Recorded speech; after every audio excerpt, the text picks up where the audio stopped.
قرآن مجید کی سورۃ الانعام میں اللہ تعالیٰ فرماتے ہیں وَهُوَ الَّذِي يَتَوَفَّاكُم بِاللَّيْلِ وَيَعْلَمُ مَا جَرَحْتُم بِالنَّهَارِ ثُمَّ يَبْعَثُكُم فِيهِ لِيُقْضَىٰ أَجَلٌ مُّسَمًّى ثُمَّ إِلَيْهِ مَرْجِعُكُمْ ثم ينبئكم بما كنتم تعملون وهو القاهر فوق عباده ويرسل عليكم حفظا حتى إذا جاء أحدكم الموت توفته رسلنا وهم لا يفرطون ثم ردوا إلى الله مولاهم الحق ألا له الحكم وهو أسرع الحاسبين۔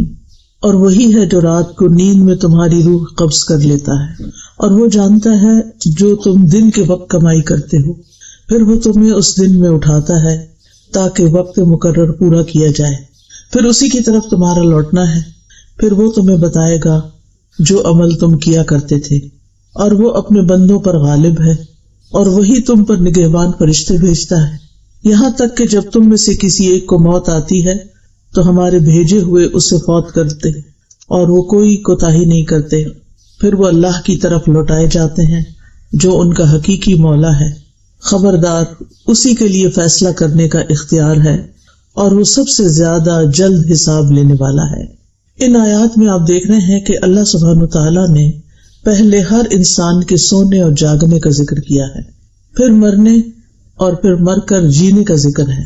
تو ہر روز ہم یہ ایکسپیرینس کرتے ہیں، یعنی نبی صلی اللہ علیہ وسلم نے جب لوگوں کو آ کر یہ بتایا کہ تم مرنے کے بعد دوبارہ اٹھائے جاؤ گے تو انہیں یقین نہ آیا، انہوں نے کہا کہ یہ کیسے ممکن ہے کہ مرنے کے بعد ہم پھر اٹھائے جائیں، بس مر گئے تو ختم ہو گئے، ما ہی الا حیاتنا الدنیا نموت و نحیا، زندگی تو بس دنیا کی زندگی ہے، ہم جیتے ہیں مرتے ہیں بس ختم ہو جاتے ہیں۔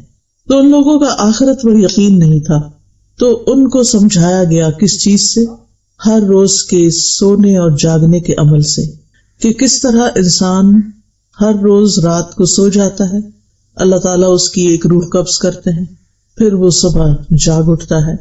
تو ایسے ہی ہوگا کہ موت کے بعد انسان سو جائے گا اور پھر قیامت کے دن دوبارہ اٹھے گا۔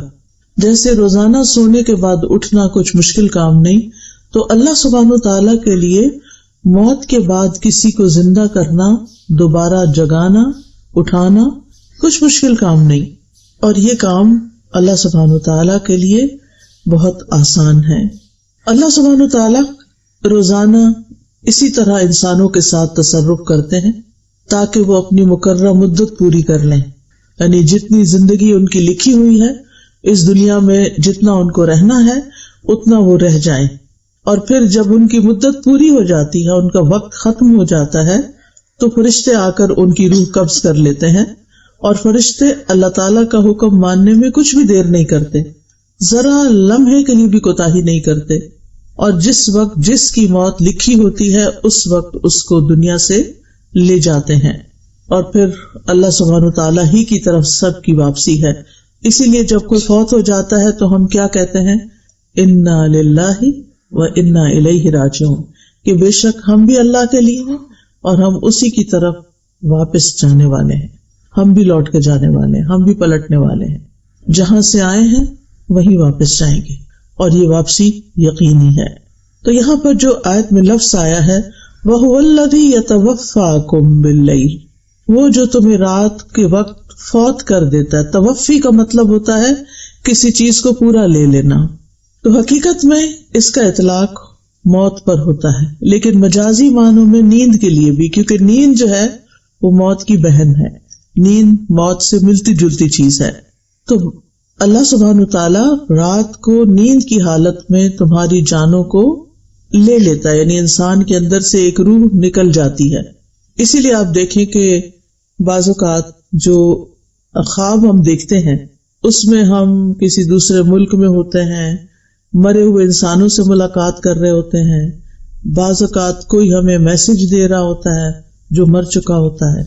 آج ہی صبح ایک خاتون نے مجھے میسج کیا کہ میرے داماد کی ایکسیڈنٹ میں ڈیتھ ہوئی ہے، اور وہ 4 دفعہ مجھے خواب میں آ کے ایک ہی بات کہتا ہے، اور جب وہ بات کہہ دیتا ہے تو اس کے بعد یکایک خوف سے میری آنکھ کھل جاتی ہے۔ تو آپ بتائیں کہ اس کا ہم کریں کیا؟ تو میں نے کہا کہ پہلے آپ مجھے یہ بتائیں وہ کیا کہتا ہے. کہتے وہ کہتا ہے کہ آپ میری امی سے جا کے کہیں کہ میرے ساتھ ایسا سلوک نہ کریں، میں ان کا بیٹا ہوں، میں انہی کا بیٹا ہوں، اور وہ میرے ساتھ ایسے نہیں کریں. اب کیسے نہیں کرے؟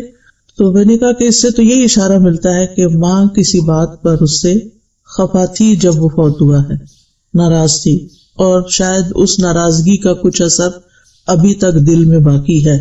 تو ظاہر ہے کہ اگر کوئی شخص فوت ہو جاتا ہے اور اس کی ماں اس سے ناراض ہے تو پھر خیر نہیں، پھر کچھ نہ کچھ آگے اس کی پکڑ ہے، کتنی ہو تو اللہ ہی بہتر جانتا ہے. لہٰذا دنیا میں انسانوں کے ساتھ ہمیں اپنے معاملات صاف کر لینے چاہیے. ہمیں نہیں پتا کہ ہماری موت کب آ جائے گی، ہم کب دنیا سے چلے جائیں گے، اور اس بات سے تو بہت ڈرنا چاہیے کہ ہماری وجہ سے ہماری ماں روئے، ہمارے کسی سلوک پر، ہمارے کسی رویے پر، ہمارے کسی طریقے پر، ہماری کسی عادت پر، تو ماں کو رلانا نہیں چاہیے. ایک مرتبہ نبی صلی اللہ علیہ وسلم کے پاس ایک شخص آیا اور کہنے لگا کہ میں آپ کے ساتھ ہجرت اور جہاد کرنا چاہتا ہوں. آپ نے پوچھا تم نے اپنے ماں باپ کو کس حال میں چھوڑا؟ تو وہ بولا کہ وہ رو رہے تھے، کیونکہ میں ایک ہی تھا ان کی خدمت کرنے کے لیے، تو وہ رو رہے تھے. آپ نے فرمایا تم واپس جاؤ، فَفِيهِمَا فَجَاهِدْ، انہی میں جا کے جہاد کرو، انہیں ان کی خدمت کرو، اور جس طرح تم انہیں رلا کے آئے ہو ایسے ہی جا کر تم انہیں ہنساؤ. تو ہم میں سے ہر ایک کا یہ فرض بنتا ہے کہ وہ اپنے ماں باپ کے ساتھ حسن سلوک کرے اور ماں باپ کو خوش رکھے. اگر کسی بات پر ماں باپ کے ساتھ اختلاف بھی ہو تو بھی اس اختلاف کو جلد ختم کر لینا چاہیے. بعض اوقات ماں باپ ایسی باتیں کہتے ہیں جو ہمیں پسند نہیں ہوتی، یا ایسی بات کہتے ہیں جو ہمارے لیے ماننی بہت مشکل ہوتی ہے، لیکن پھر بھی اس میں آپس میں بات چیت کر کے کوئی نہ کوئی اس کا حل، کوئی نہ کوئی اس کا راستہ ضرور نکالنا چاہیے. اور اس حال میں موت ہرگز نہیں آنی چاہیے کہ ماں باپ ناراض ہوں، وہ دونوں یا کوئی ایک. اور اگر ہم نے نادانی میں ایسا کچھ کر لیا ہے، ہم نے اپنی زندگی میں کوئی ایسے کام کیے کہ جس سے وہ خوش نہیں تھے اور وہ دنیا سے جا چکے ہیں، تو ان کے پیچھے ان کے لیے خوب خوب دعائیں کریں، ان کی بخشش کی دعائیں کریں، ان کی طرف سے صدقہ خیرات کریں، ان کے رشتہ داروں سے حسن سلوک کریں، کیونکہ والدین کے مرنے کے بعد جو ان سے حسن سلوک ہوتا ہے اس کا ایک حصہ یہ ہے کہ زندگی میں وہ جن لوگوں سے محبت کرتے تھے، جن لوگوں کا وہ خیال رکھتے تھے، ان کا خیال رکھا جائے، یعنی ان سے محبت کی جائے، ان کو پوچھا جائے. بعض اوقات وہ اپنے بہن بھائیوں کو، رشتہ داروں کو جو مالی لحاظ سے کمزور ہے ان کی کچھ مال سے مدد کرتے تھے، اور اگر اللہ ہمیں توفیق دے تو اپنے والدین کی ان رشتہ داروں کی مالی مدد جاری رکھنی چاہیے. اسی طرح اگر وہ کسی خاص موقع پر کوئی صدقہ خیرات کرتے تھے تو وہ صدقہ خیرات ان کی طرف سے جاری رہنا چاہیے جب تک ہم زندہ ہیں. پھر ہمارے بعد ہماری اولاد تو جو بھی کرے گی، لیکن ہم اپنے والدین کی لیگیسی کو آگے لے کے بڑھنے والے ہوں.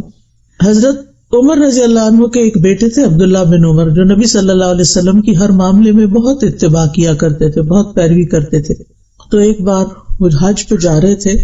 ان کا طریقہ یہ تھا کہ جب حج پہ جاتے تھے تو اونٹ کے ساتھ ساتھ اپنا گدھا بھی رکھتے تھے.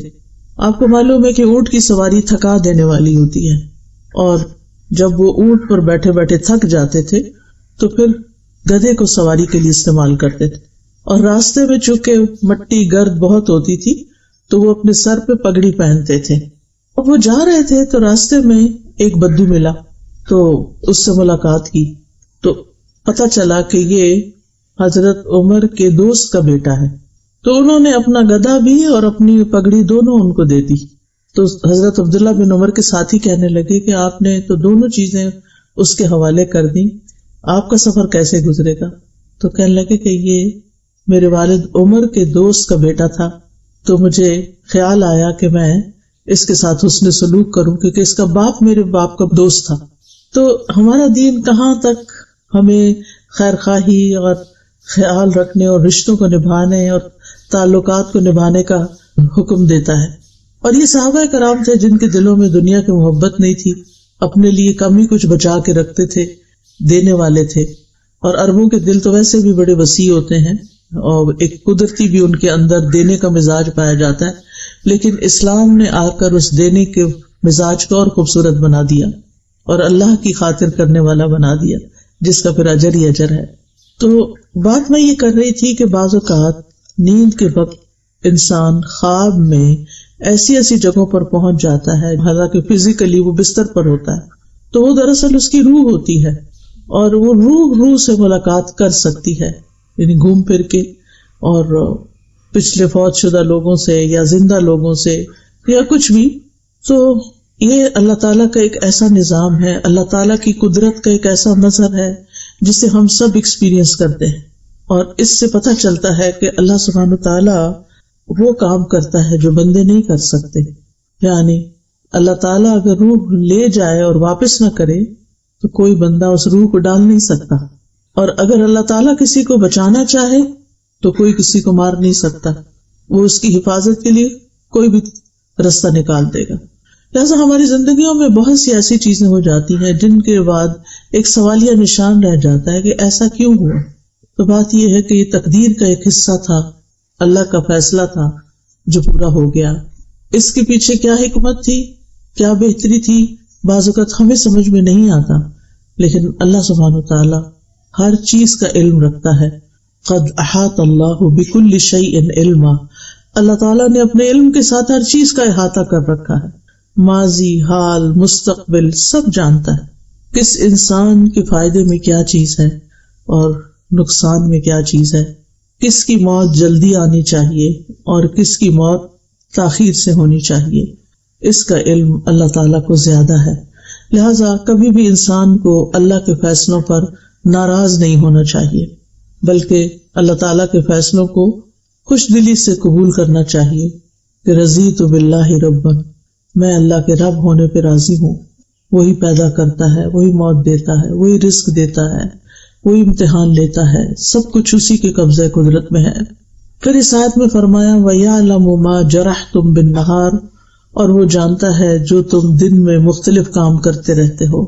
جرح کا لفظی مطلب ہوتا ہے زندہ چیز کی جلد، اسکن جو ہوتی ہے، اور چمڑے کو کسی تیز دھار چیز کے ساتھ پھاڑ دینا، جیسے چھری، تلوار، ناخن، کچلی والے دانت، ان کے ذریعے اسکن کو کاٹنا جرح کہلاتا ہے۔ اسی لیے زخم کے لیے لفظ جرح استعمال ہوتا ہے، اور زخمی کو مجروح کہتے ہیں، اردو میں بھی یہ لفظ استعمال ہوتا ہے مجروح۔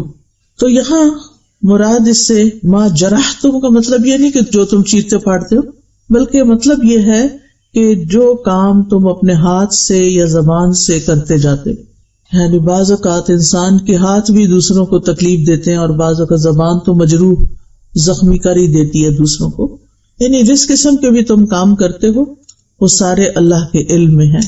ثم یبعثکم فیہ لیقضی اجل مسمی، پھر وہ تمہیں نیند کی حالت میں فوت کرنے کے بعد دن میں اس نیند سے جگا دیتا ہے تاکہ ہر شخص اپنی وہ عمر پوری کر لے جو اللہ کے علم میں اس کے لیے مقرر کی گئی ہے، اس دنیا میں اس کے لیے مقدر کی گئی ہے۔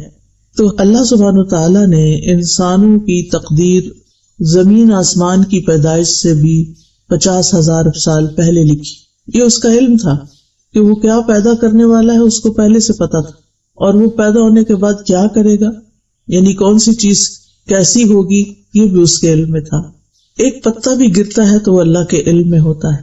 تو بعض اوقات میں جب کسی درخت کو دیکھتی ہوں تو حیران ہو جاتی ہوں کہ اس کے پتوں کا ہم احاطہ نہیں کر سکتے صرف ایک درخت کے، یعنی کچھ درخت اتنے گھنے ہوتے ہیں کہ جیسے بیری کا درخت ہے یا اور بھی کئی درخت ہوتے ہیں، ٹالی وغیرہ ہوتی ہے، کہ اگر ہم ان کو گننا چاہیں نا تو ہمارے دل لگ جائیں، یعنی ان کو، اور پھر بھی شاید غلطی کر جائیں، اور یہ سارے جھڑتے ہیں اور پھر زمین میں گل مل جاتے ہیں، پھر نئے پتے آ جاتے ہیں، سال ہاں سال تک یہی کچھ ہوتا رہتا۔ یہ سب کچھ اللہ کو پہلے سے پتا تھا کہ یہ درخت فلاں جگہ لگے گا اور اس پر ہر سال اتنے پتے آئیں گے، اس درخت کی عمر اتنے سال ہے۔ ہمیں نہیں پتا ہوتا کب یہ درخت جل جائے، ختم ہو جائے، لیکن اللہ کو پتا ہے۔ ایسے ہی انسانوں کے بارے میں ہمیں نہیں پتا ہوتا کب کس دن کس کی موت کا وقت لکھا ہے اور وہ آ جائے، لیکن اللہ کو پتا ہوتا ہے۔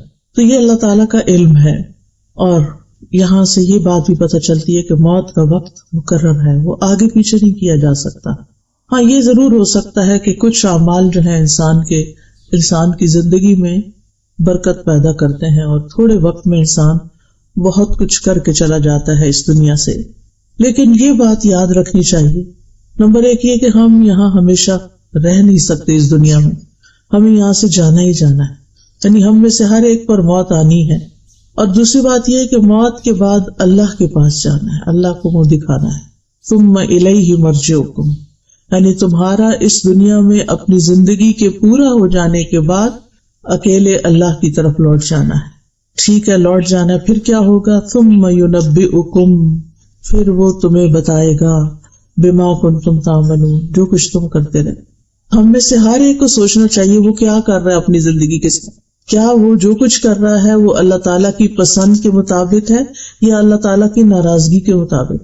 ہم بعض اوقات بڑے اچھے اچھے کام کر رہے ہوتے ہیں، لیکن اس سے ہمارے دل میں کبھی بھی یہ خیال نہیں آیا کہ یہ ہم اللہ کو خوش کرنے کے لیے کر رہے ہیں، ہم کر رہے ہیں کیونکہ ہمیں اچھے لگتے ہیں، وہ کام ہمارے دل کو اچھے لگتے ہیں، ہمارے نفس کے مطابق ہوتے ہیں، ہمارا پیشن ہوتے ہیں، وہ اس لیے ہم کر رہے ہوتے ہیں۔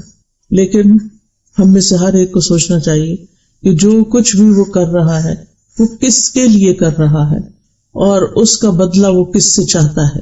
ثم ینبئکم بما کنتم تعملون، اب یہ جو بتایا جائے گا نا تو اس سے پتہ چلتا ہے کہ ہم میں سے ہر ایک اپنا نامہ اعمال دیکھے گا، اور جب دیکھے گا تو پکار اٹھے گا ما لہذا الکتاب لا یغادر صغیرۃ ولا کبیرۃ الا احصاها، اس کتاب کو کیا ہو گیا ہے کہ اس نے نہ کوئی چھوٹی بات چھوڑی ہے نہ کوئی بڑی، مگر اس کو گن گن کے لکھ لیا، شمار کر لیا ہے۔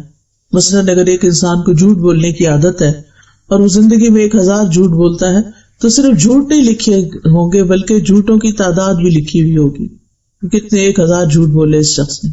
اور اسی طرح باقی اعمال بھی، اتنی رکعتیں اس نے پڑھی، اتنے قرآن کے حرف پڑھے، کیونکہ ہر حرف پہ 10 نیکیاں ملنے والی ہیں، تو وہ حروف بھی گنے ہوئے ہوں گے، ایک ایک ذرہ جو ہے اس کا بدلہ ہے۔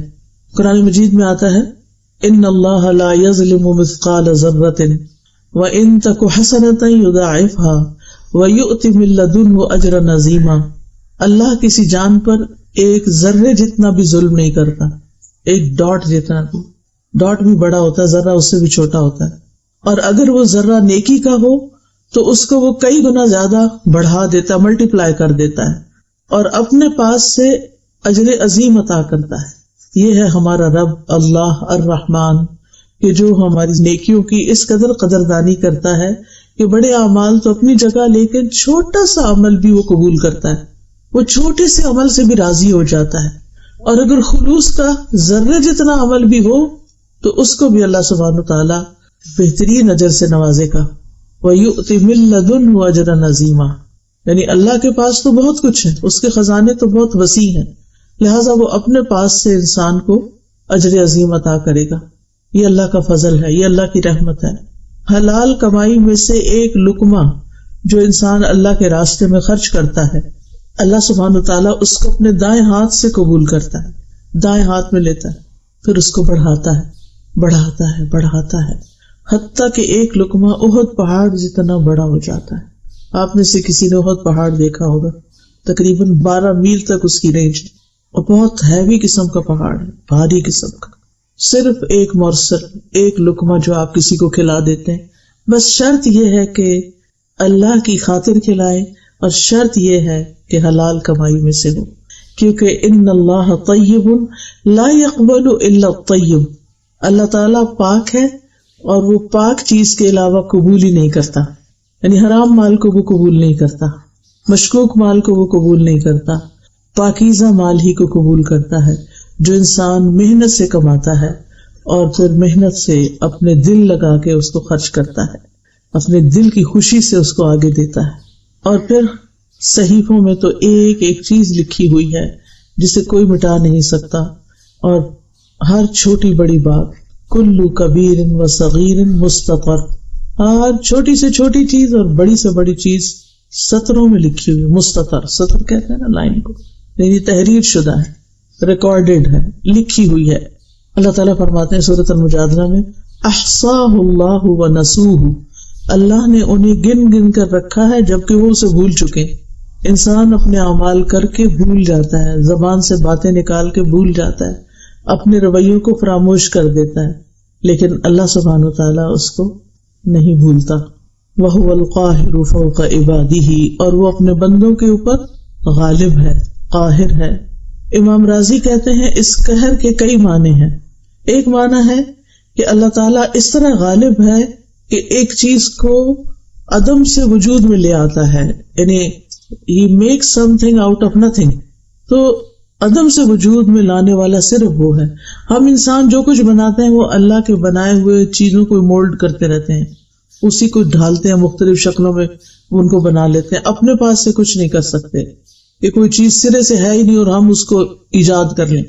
دوسرا یہ ہے کہ جو چیزیں موجود ہیں ان کو وہ فنا کرنے پر بھی غالب ہے، یعنی نہیں تو بنانے پہ قادر ہے، اور ہے تو اس کو ملیامیٹ کرنے پر بھی قادر ہے. اور پھر تیسری چیز یہ ہے کہ متضاد چیزوں کو پیدا کرتا ہے، یعنی رات اور دن اور اسی طرح بہت ساری چیزیں. اور چوتھی بات یہ کہ وہ اپنے فیصلوں کو نافذ کرنے پہ قادر ہے، یعنی جو اس نے ڈیسائیڈ کیا ہو وہ اس کو کر لیتا ہے. یعنی انما امرہ اذا اراد شیئا ان یقول له کن فیکون، اس کو صرف کن کہنے کی ضرورت ہوتی ہے. 4 چیزوں کو اس نے اپنے ہاتھ سے بنایا، باقی سب کن کہہ کے بنایا. وہ 4 چیزیں کون سی ہیں؟ قلم، آدم علیہ السلام، جنت عدن اور عرش الہی، اور باقی چیزیں کن کہہ کے. ان 4 چیزوں کو اللہ نے بڑی عزت بخشی ہے. قلم کو عزت دی ہے، عرش کو عزت دی ہے، آدم علیہ السلام کو عزت دی ہے، اور جنت عدن کو عزت دی ہے. پھر فرمایا وَيُرْسِلُ عَلَيْكُمْ حَفَظًا، وہ تم پر نگران بھیجتا ہے، یعنی فرشتے. حفاظت کے فرشتوں کی 2 قسمیں ہیں. ایک وہ ہیں جو ہمارے جسم کی حفاظت پر مامور ہیں، بدن کی حفاظت کرتے ہیں اور اس کو گھیرے ہوئے ہوتے ہیں، اس سے شیطان کی تکلیفوں کو دور کرتے ہیں. سورۃ الرعد میں آتا ہے لَهُ مُعَقِّبَاتٌ مِّن بَيْنِ يَدَيْهِ وَمِن خَلْفِهِ يَحْفَظُونَهُ مِنْ أَمْرِ اللَّهِ، اس کے لیے اس کے سامنے سے اور اس کے پیچھے سے پہرے دار مقرر ہیں جو اللہ کے حکم سے اس کی حفاظت کرتے ہیں. يَحْفَظُونَهُ مِنْ أَمْرِ اللَّهِ، یعنی من امر اللہ سے مراد بِأَمْرِ اللَّهِ، اللہ کے حکم کے ساتھ. دوسرے وہ فرشتے ہیں جو انسان کے اعمال کی حفاظت پر مامور ہیں، یعنی جو ایک ایک حرکت اور ایک ایک کام پر نگاہ رکھتے ہیں اور ہر ایکشن، ہر چیز کا پورا ریکارڈ مینٹین کر رہے ہیں. جیسے کہ اللہ تعالیٰ فرماتے ہیں ام یحسبون انا لا نسمع سرهم ونجواهم بلا ورسلنا لدیہم یکتبون، کیا وہ سمجھتے ہیں کہ ہم ان کے راز اور ان کی سرگوشیاں نہیں سنتے؟ یعنی یہ جو چھپ چھپ کے باتیں کرتے ہیں ہمیں نہیں پتا؟ کیوں نہیں، ہمارے بھیجے ہوئے فرشتے ان کے پاس ہی لکھتے رہتے ہیں. ہم سمجھتے کوئی نہیں سن رہا، ہم دائیں دیکھتے ہیں، بائیں دیکھتے ہیں، اوپر نیچے دیکھ، کوئی نہیں اب بات کر لو. نہیں، فرشتے تو کہیں نہیں جاتے، وہ تو ادھر ہی بیٹھے ہوتے ہیں. آپ شروع کرتے ہیں لکھ کے یا بول کے یا وسپر کر کے، وہ ساتھ ہی لکھنا شروع کر دیتے ہیں اور ریکارڈ کر لیتے ہیں. لہذا انسان کہیں بھی محفوظ نہیں ہے کہ وہ کہیں چھپ جائے یا اللہ سے بھاگ جائے. بھاگ کے دکھائے نہیں بھاگ سکتے، جانا تو اسی کے پاس ہے. کوئی موت سے نہیں بھاگ سکتا، کوئی اللہ تعالیٰ کے حضور حاضر ہونے سے نہیں بھاگ سکتا. جو بھاگے گا اس کو پکڑ کر اللہ کے حضور حاضر کر دیا جائے گا. اور ان فرشتوں کو حافظین بھی کہا گیا ہے. وَإِنَّ عَلَيْكُمْ لَحَافِظِينَ كِرَامًا كَاتِبِينَ يَعْلَمُونَ مَا تَفْعَلُونَ، اور بے شک تم پر یقیناً نگران مقرر ہیں جو معزز لکھنے والے ہیں، وہ جانتے ہیں جو کچھ تم کرتے، ان کو سب پتا ہے، تمہارے کھلے چھپے ہر چیز کا انہیں علم ہے. اب سوال یہ پیدا ہوتا ہے کہ اللہ تعالیٰ نے فرشتوں کے ذریعے نامہ اعمال کیوں لکھوایا ہے؟ یعنی اللہ تعالیٰ کو اگر خود ہی پتا ہے تو پھر فرشتوں سے کیوں لکھوایا؟ اس میں بندوں کے لیے شفقت اور نرمی ہے، کیونکہ جب ان کو پتا ہوگا کہ اللہ تعالیٰ خود نگرانی کر رہا ہے، اور پھر یہ کہ فرشتے بھی لکھ رہے ہیں اور ان کا نامہ اعمال تیار کر رہے ہیں، اور یہ نامہ اعمال قیامت کے دن سب لوگوں کے سامنے انہیں پیش کیا جائے گا، یا دائیں ہاتھ میں دیا جائے گا یا بائیں ہاتھ میں دیا جائے گا. تو یہ اللہ تعالیٰ کی مہربانی ہے کہ پہلے سے بتا دیا گیا ہے، اور اس طرح وہ اپنے اس نامہ اعمال کی حفاظت کرتے ہیں کہ یہ سب کے سامنے آ جائے گا تو اس کی بہت سخت شرمندگی ہوگی. تو مجھے اپنے ظاہر اور باطن کو ایک کر لینا چاہیے. یہ نہیں کہ میرے 2 روپ ہوں، ڈبل فیس ہو، میں لوگوں کے سامنے کچھ ہوں، میں تنہائی میں کچھ ہوں، میں اپنوں میں کچھ اور ہوں اور کسی اور کے سامنے اور ہوں، اپنے گھر میں کچھ اور ہوں اور باہر کچھ اور ہوں. نہیں، انسان انسان ہی رہے اور لوگوں سے زیادہ اپنے رب سے ڈرنے والا ہو. پھر فرمایا حتی اذا جاء احدکم الموت توفته رسلنا، یہاں تک کہ جب ان میں سے کسی کی موت کا وقت آ جاتا ہے تو ہمارے فرشتے جو اس سلسلے میں مقرر ہیں وہ اس کو پورا پورا لے لیتے ہیں. یعنی یہ جو کرامن کاتبین ہیں یہ زندگی کی مدت ختم ہونے تک بس حفاظت کرتے ہیں، اور جب مدت ختم ہو جاتی ہے تو دوسرے فرشتے آ جاتے ہیں، ڈیوٹی چینج ہو جاتی ہے. یہ فرشتے چلے جاتے ہیں ہمیشہ کے لیے واپس، اور وہ فرشتے آتے ہیں جنہیں انسان کو فوت کرنے کا کام دیا گیا، وہ فوراً حاضر ہو جاتے ہیں، اور ان کا سردار ملک الموت کہلاتا ہے. جب موت کا وقت آتا ہے تو فرشتے دور تک حد نگاہ نظر آنے لگتے ہیں انسان کو.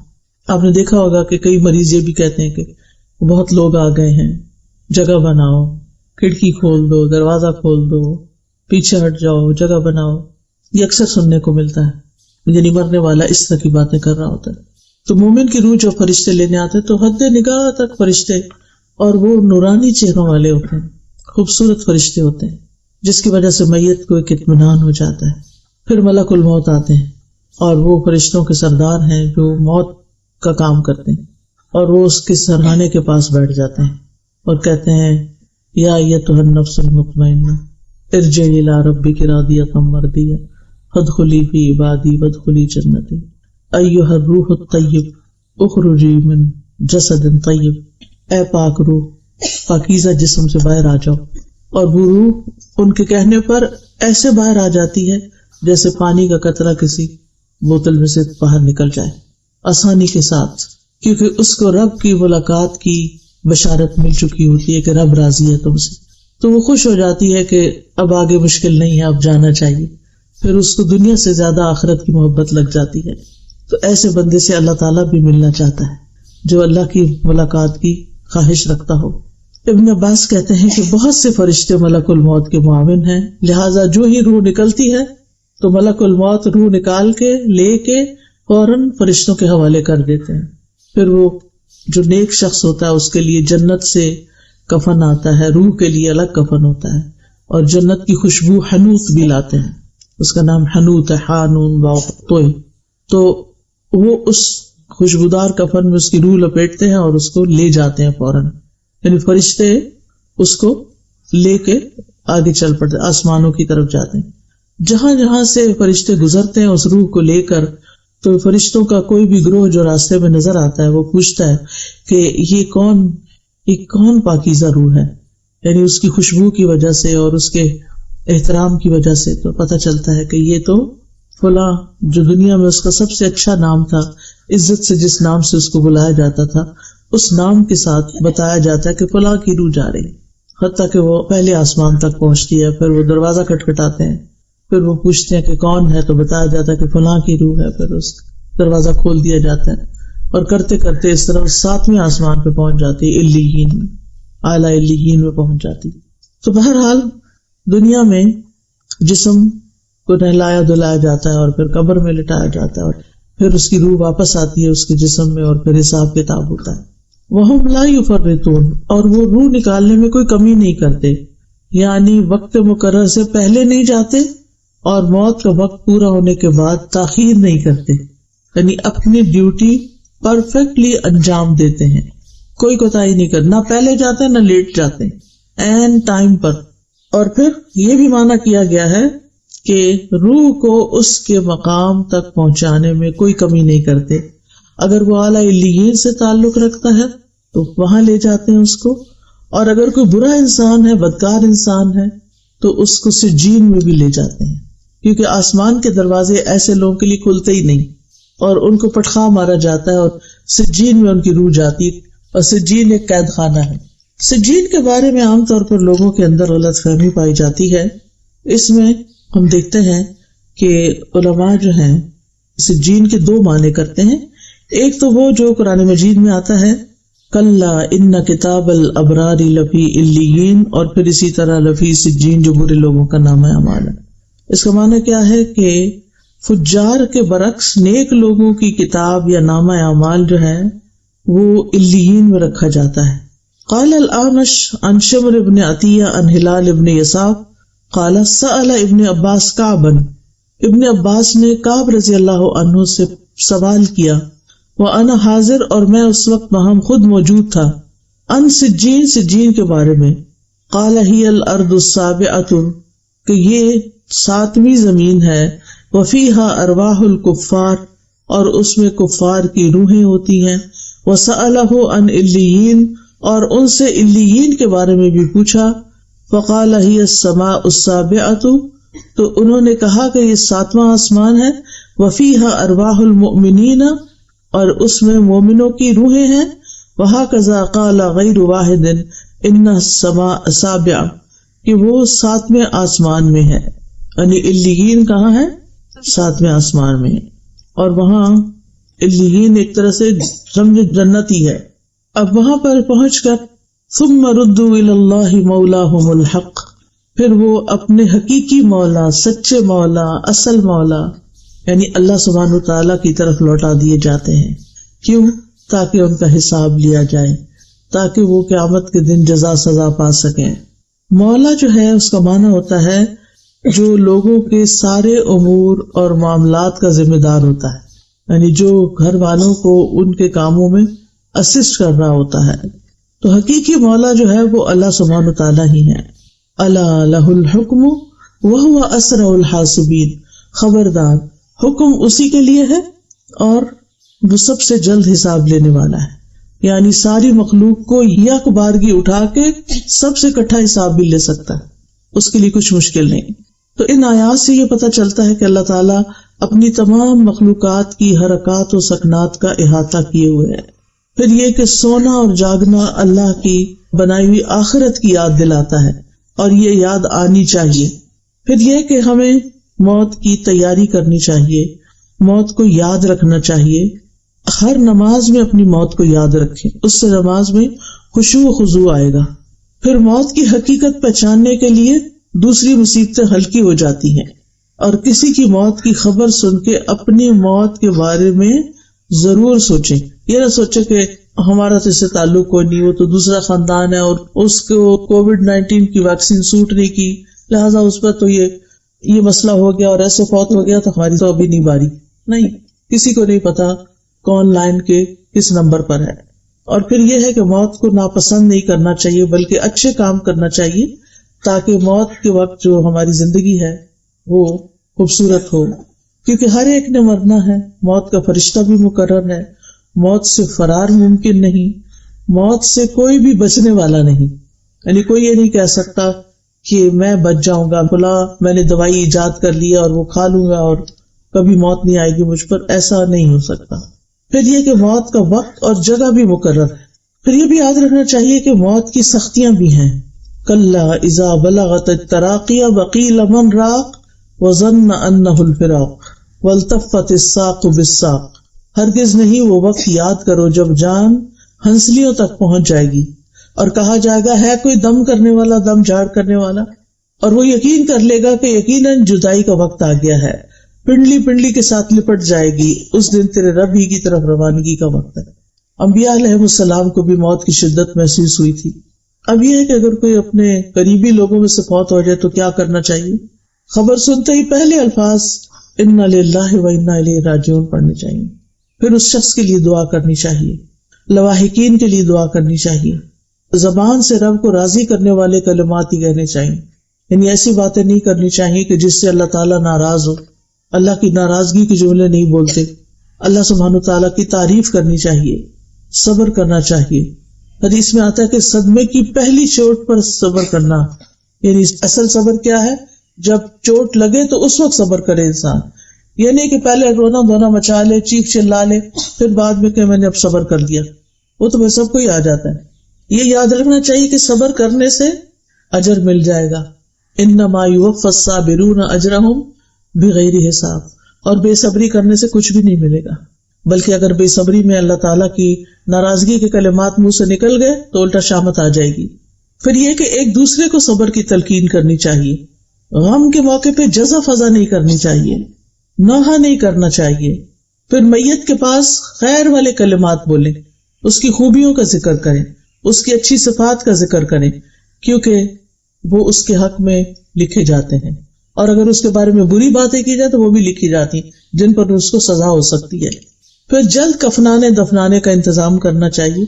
میت کے اوپر اگر قرض ہو پہلے اس کا قرض ادا کر دیا جائے. پھر قریبی رشتہ داروں کو میت کا غسل دینا چاہیے، بیری کے پانی سے. سفید اور اچھا کفن پہنانا چاہیے، ریشمی نہیں، کاٹن کا ہو. پھر جو میت کو کفن پہنائے اللہ سبحانہ وتعالیٰ اسے قیامت کے دن سندس کا لباس پہنائے گا. جو خرچہ کرے گا وہ پہنائے گا اپنی طرف سے. پھر یہ کہ عورتوں کو جنازے کے ساتھ نہیں جانا چاہیے. پھر دفنانے کے بعد رک کے میت کی بخشش کی دعا کرنی چاہیے، اور رشتہ داروں کو تو بعد میں ہر روز خود اپنی نمازوں کے بعد دعا کر لینی چاہیے، کیونکہ میت کو سب سے زیادہ بخشش کی دعا چاہیے ہوتی ہے. حدیث میں آتا ہے نبی صلی اللہ علیہ وسلم جب میت کو دفن کر کے فارغ ہو جاتے تو اس کی قبر پر رکتے اور فرماتے اپنے بھائی کے لیے استغفار کرو. پھر اولاد کی دعا جو ہے وہ والد کے حق میں قبول ہوتی ہے. اولاد کی دعا میت کی یعنی اپنے والدین کی درجات کی بلندی کا باعث بھی ہوتی ہے. 3 اعمال کے علاوہ باقی اعمال کے سلسلے ختم ہو جاتے ہیں. صدقہ جاریہ، یا وہ علم جس سے نفع اٹھایا جا رہا ہے، یا وہ نیک اولاد جو اس کے لیے پیچھے سے دعائیں کرے، بس. پھر خیر کا کوئی کام بھی اس کی طرف سے کیا جائے گا تو اس کو ثواب ملے گا انشاءاللہ. پھر میت کی طرف سے صدقہ بھی کرنا چاہیے. اس میں حضرت عائشہ سے روایت ہے کہ ایک آدمی نے پوچھا کہ میری ماں صدقہ کرنا بہت پسند کرتی تھی، اگر میں اس کی طرف سے کروں تو کیا مجھے فائدہ ہوگا؟ تو آپ نے فرمایا ہاں. ابن عباس کہتے ہیں کہ سعد بن عبادہ کی والدہ ان کی غیر موجودگی میں فوت ہو گئی. انہوں نے عرض کیا اللہ کے رسول صلی اللہ علیہ وسلم میری والدہ فوت ہو گئی اور میں موجود نہیں تھا، کیا ان کی طرف سے میرا صدقہ کرنا ان کو فائدہ دے گا؟ آپ نے فرمایا ہاں. تو سعد نے کہا میں آپ کو گواہ بناتا ہوں کہ میرا پھلدار باغ ان کی طرف سے صدقہ ہے. پھر میت کے چھٹے ہوئے روزے رکھنے چاہیے جو ان کے وارثین وغیرہ ہوں. پھر میت کی طرف سے ہو ممکن تو حج بھی کیا جائے. اور پھر یہ کہ دعا میں اللہ تعالیٰ نے بہت فائدہ رکھا ہے، دعائیں خوب کرنی چاہیے آخرت کی کامیابی کے لیے، امتحان میں ثابت قدمی کے لیے. کیونکہ انسان جیسے دنیا میں بھی نروس ہو جاتا ہے نا امتحان میں، تو آخرت کا امتحان تو اس سے بھی سخت ہے. تو اللہ تعالیٰ ان لوگوں کو ثابت قدمی عطا فرمائے گا جو نیک باتوں کے ساتھ اس دنیا میں ثابت قدم رہتے ہیں. یثبت اللہ الذین آمنوا بالقول الثابت فی الحیات الدنیا وفی الآخرہ. تو اللہ تعالیٰ سے دعا ہے کہ وہ ہمیں ہدایت کے راستے پر ثابت قدمی عطا فرمائے تاکہ جب ہم اس سے ملیں تو وہ ہم سے راضی ہو جائیں. وآخر دعوانا ان الحمد للہ رب العالمین. یہ آپ کو حفاظت کی دعا ملی ہے نا، آپ اس کے پیچھے دیکھیں، دعا کے پیچھے ایک لکھی ہوئی چیز. کعب احبار نے کہا اگر میں چند کلمات نہ پڑھا کرتا تو یہودی مجھے گدھا بنا دیتے. لوگوں نے پوچھا وہ کلمات کیا ہیں؟ کعب نے کہا اعوذ بوجہ اللہ العظیم الذی لیس شیء اعظم منہ وبکلمات اللہ التامات التی لا یجاوزہن بر ولا فاجر وباسماء اللہ الحسنى كلها ما علمت منها وما لم اعلم ومن شر ما خلق وبرأ وزرع. اس کا مطلب ہے میں اللہ کے چہرے کی پناہ لیتا ہوں جس سے عظیم کوئی اور چیز نہیں، اور اس کے مکمل کلمات کے ساتھ پناہ چاہتا ہوں جن سے کوئی نیک یا بد آگے نہیں بڑھ سکتا، اور اس کے تمام اسماء حسنہ کے ساتھ پناہ چاہتا ہوں جن کو میں جانتا ہوں اور جن کو میں نہیں جانتا، اور اس چیز کے شر سے جس نے ان کو بنایا، پیدا کیا اور پھیلایا. تو انشاءاللہ بہت سے شر سے پروٹیکشن ہوگی. یہ گھر میں کہیں لگا لینا. یہ ہماری ایک بہت پیاری بہن ہے، انہوں نے اپنے ہاتھ سے لکھی ہے دعا، زرینہ زکریا نے. ان کو عربی لکھنی نہیں آتی تھی، جب انہوں نے کورس کیا تو الف بے لکھنا سیکھا. پھر کورس کے بعد انہوں نے باقاعدہ جو کیلی گرافی ماسٹرز ہوتے ہیں ان سے اور سیکھا. پھر اس کے بعد انہوں نے لکھ کے مجھے بھیجا تو میں نے اس کا پوسٹر بنوا دیا تاکہ ان کے لیے صدقہ جاریہ ہو. میت کے لیے صدقہ خیرات ان کو فائدہ دیتا ہے، دعائیں فائدہ دیتی ہیں، اور اولاد کی نیکی والدین کو فائدہ دیتی ہے. اس لیے ہم سب کو کوشش کرنی چاہیے کہ قرآن مجید کے ساتھ جڑ جائیں، اچھے سے اس کو پڑھیں، سمجھیں اور آگے پڑھائیں، اس پر عمل کریں تاکہ ہمیں بھی فائدہ ہو اور ہمارے والدین کو بھی فائدہ ہو.